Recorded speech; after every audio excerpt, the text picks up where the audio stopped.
Hello guys, this is Siajan and welcome back to my channel ACCA and Beyond. And let's continue with our revision series in which I'm going to be revising every audit and assurance chapter with you guys. So our next chapter is going to be chapter number 5, which is risk. So quickly let's get started. Okay. So audit risk is a key concept in auditing.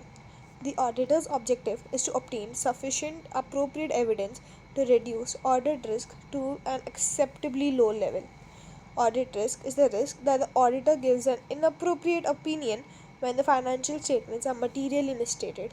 In simple terms, this means the auditor issues an unmodified audit opinion even though there are significant errors in the financial statements.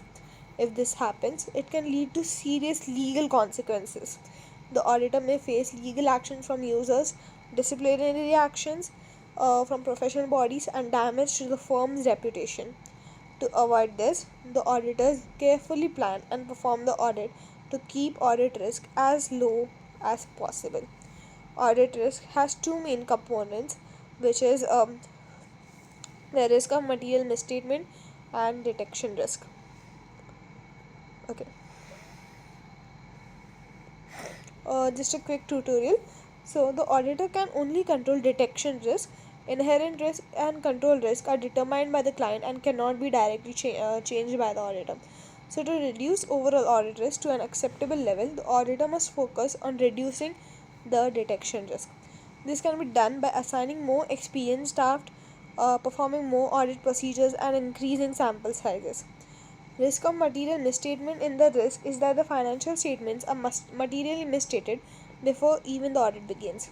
This usually arises due to fraud or errors during the year, either when transactions are recorded or when the financial statements are prepared.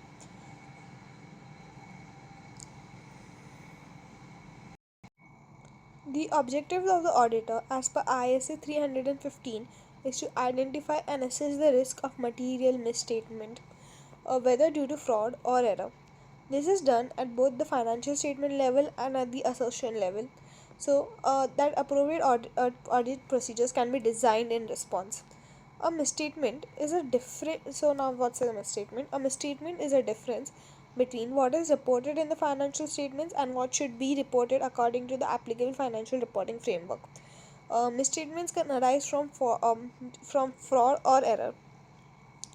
By properly assessing risk, auditors can identify problem areas early, plan, ta- plan targeted procedures, and perform a more efficient and effective audit. This also helps reduce the risk of issuing an inappropriate opinion and avoids reputational or legal consequences. There are three types of misstatements. Factual misstatements are those where there is no doubt that an error exists. Judgmental misstatements arise when accounting estimates or policies are considered unreasonable or inappropriate by the auditor. Projected misstatements are estimates of total misstatements in a population based on errors found in a sample. So, as discussed earlier about risk of material misstatements, now risk of material misstatements consider two things, which is first your inherent risk and second is your control risk. Okay, so inherent risk is a susceptibility of an assertion to a material misstatement before considering any internal controls. In simple terms, it is a natural risk that exists due to the nature of the item or transaction. For example, complex accounting treatments increase inherent risk, especially if the client does not fully understand the accounting standards. Inherent risk can also arise due to the nature of the industry, the business, or specific account balance. For instance, inventory is inherently risky if it can become obsolete, as it may not be valued correctly at the lower of cost and net realizable value. Inherent risk factors can be qualitative or quantitative, which include your complexity, subjectivity, change, uncertainty, or suspectability. Um, okay, now let's just quickly look at these examples. So, property and plant and equipment can be overstated if repair costs are incorrectly capitalized or if asset lives are extended without proper justification. It can also be overstated if assets not yet received are recorded or understated if capital expenditure is wrongly expensed. Provision liabilities can be overstated if no present obligation or if There is no payment probable. They can also be understated if the estimate of the provision is too low. Intangible assets can be misstated in several ways. They are overstated if research costs are incorrectly capitalized instead of being expensed. They are also overstated if amortization is not charged on development assets that are already generating benefits. Failure to record impairment will also lead to overstatement. On the other hand, intangible assets are understated if development costs are wrongly expensed instead of being capitalized. Revenue is overstated if it is recognized before performance obligations are fulfilled. Now, let's move on to control risk. Control risk is the risk that a material misstatement is not prevented or detected and corrected on time by the entity's internal controls. Companies should have controls like authorization, segregation, or reconciliations and physical controls. If controls are effective, they will either prevent errors or detect and correct them quickly. If controls are weak, control risk increases and the chance of misstatements in the financial statements becomes higher. Detection risk. Now move on. Let's move on to detection risk. Yes.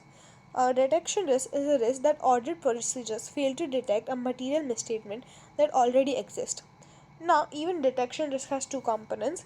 First is a sampling risk, and then it's a non-sampling risk.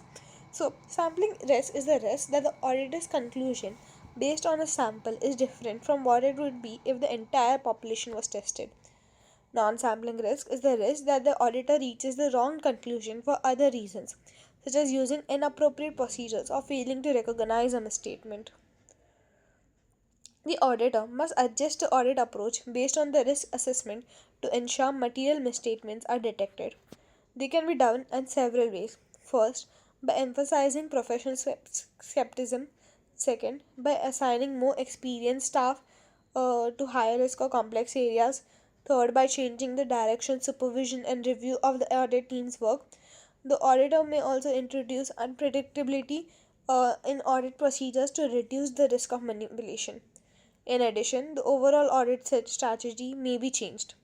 This includes revising performance materiality, deciding whether to test controls, and adjust the nature, timing, and extent of substantive procedures. About professional skepticism now. Professional skepticism means having a questioning mind, saying alert to possible misstatements, and critically assessing audit evidence. The audit team must understand the client's business and how it affects the financial statements. These matters are usually discussed during the planning stage before deciding the audit approach. Professional skepticism helps the auditor critically evaluate evidence and remain alert to the information that may contradict expectations. It is an attitude that guides professional judgment and forms the basis for the auditor's actions. Professional skepticism means the auditor must stay alert at all times. The auditor should look out for audit evidence that contradicts other evidence. They should question information that affects the reliability of documents or responses received. They must also be alert to conditions that may indicate possible fraud. Finally, they should recognize situations where additional audit procedures may be needed beyond standard requirements.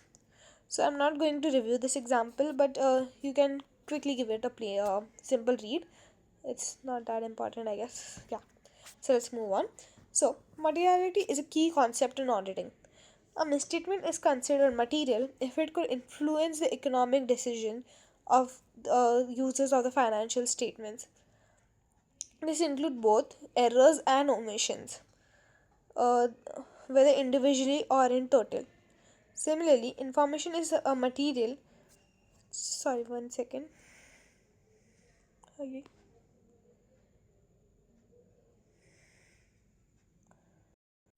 Okay, sorry. So, where was I? Information is material if omitting, misstating, or even obscuring it could affect users' decisions. The significance of materiality is that a financial statement contain material misstatement did not show a true and fair view.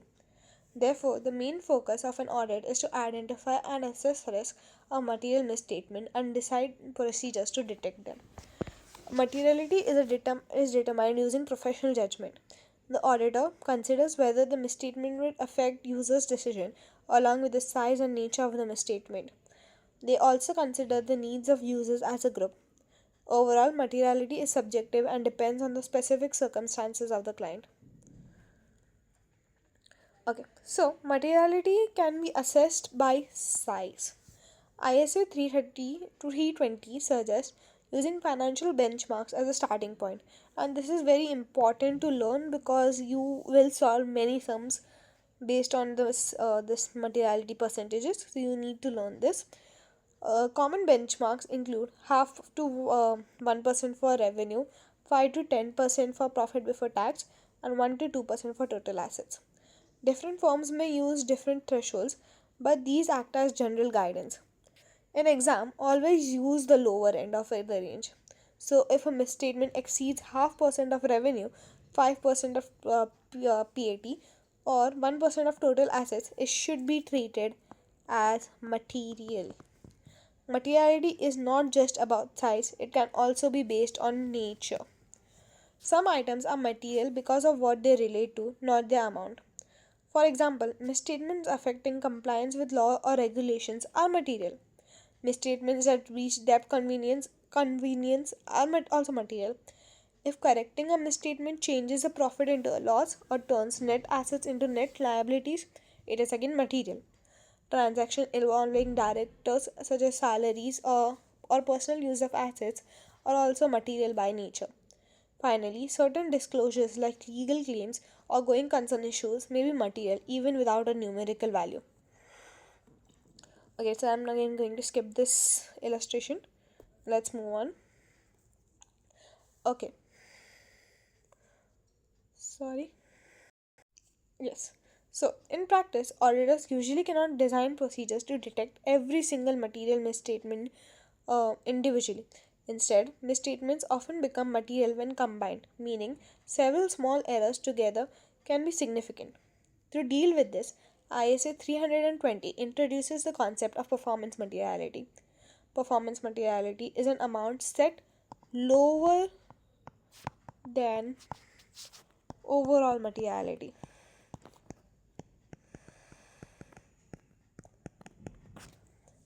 Yes.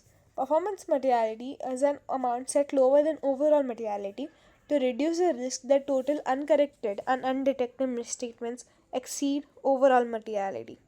In simple terms, it acts as a safety margin.